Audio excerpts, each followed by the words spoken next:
Quase 13 milhões de brasileiros estão desempregados, segundo o IBGE.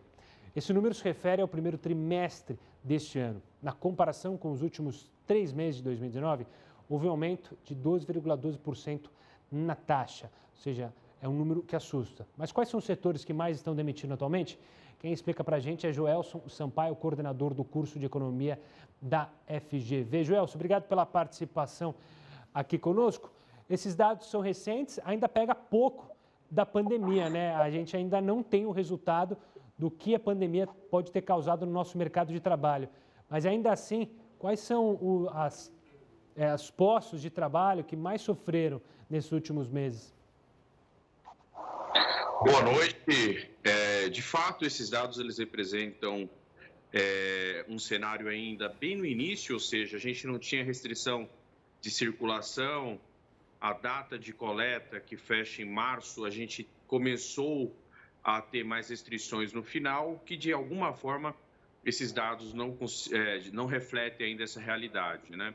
De toda forma, a gente tem um resultado que indica já uma tendência do aumento de desemprego. Então, embora os dados de desemprego referente a março não consigam capturar essa realidade mais recente de abril por conta das restrições, eles já indicam uma tendência. E aí sim a gente pode listar os setores que mais sofreram, né? São setores de serviços, principalmente comércio, varejo e aqueles setores também ligados à economia informal, porque muitos trabalhadores informais, eles perderam a sua oportunidade por conta da restrição de circulação e eles entram também nessas estatísticas. Joelson, isso já era esperado, mas também tem a preocupação, claro, com o mercado de trabalho nas fábricas, indústrias, construção civil, que são importantíssimos. Há preocupação deles serem atingidos nos próximos meses com essa pandemia? Boa pergunta. Sim, eles têm uma chance bastante expressiva de serem atingidos, impactados, e certamente vamos observar um resultado negativo também na indústria. E por quê? No caso da indústria, a gente teve uma redução na demanda, a gente reduziu a atividade econômica. Então, com a menor atividade econômica, com a redução de circulação, uma redução de vendas do comércio de uma forma geral, você acaba afetando a indústria também.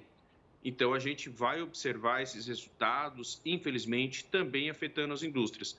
O governo tem lançado alguns pacotes de ajuda para pequena, média e até mesmo as grandes empresas, no sentido de proteger o emprego, mas ainda assim não será o suficiente. A gente vai observar certamente um aumento de desemprego também na indústria.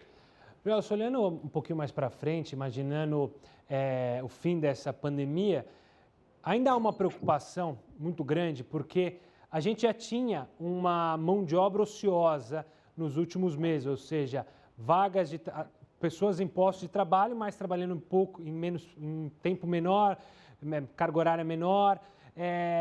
Com essa pandemia, para a gente recuperar essas pessoas que estão fora do mercado de trabalho, a gente tende a demorar ainda mais, era uma preocupação dos economistas, e tende essa demora a ser ainda maior para repor os postos de trabalho? A variável de mercado de trabalho, a variável emprego, ela é uma variável que demora para responder, sim.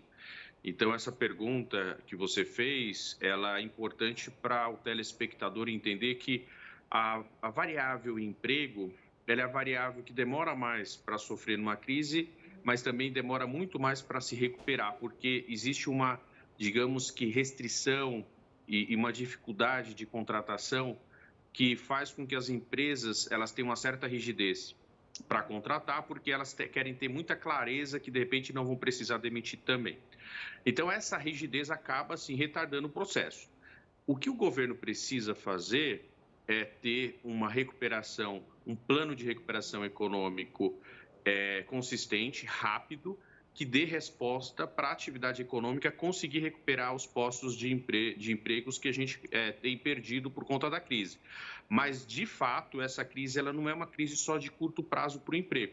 Ela vai ter efeitos aí para 2021 e até 2022 E claro que vai depender muito de como vamos lidar com a resposta a essa crise econômica que vai afetar vários setores da economia. Gelson, o ministro Paulo Guedes sempre gosta de falar na palavra previsibilidade. O empresário precisa ter previsibilidade sobre o que ele terá adiante. É esse o grande segredo, ou seja, a partir do momento que a gente conseguir dar confiança para o empresário, seja ele pequeno, médio ou grande, aí sim as coisas começam a voltar para os trilhos? Certamente. Nós, economistas, gostamos muito dessa palavra de previsibilidade porque ela mexe com expectativas. Então, a partir do momento que você tem uma previsibilidade do que o governo vai fazer, de como ele vai agir, de como ele vai reagir, você tem uma certa expectativa de recuperação, de retomada, e isso você te leva, né, te induz a tomar decisões.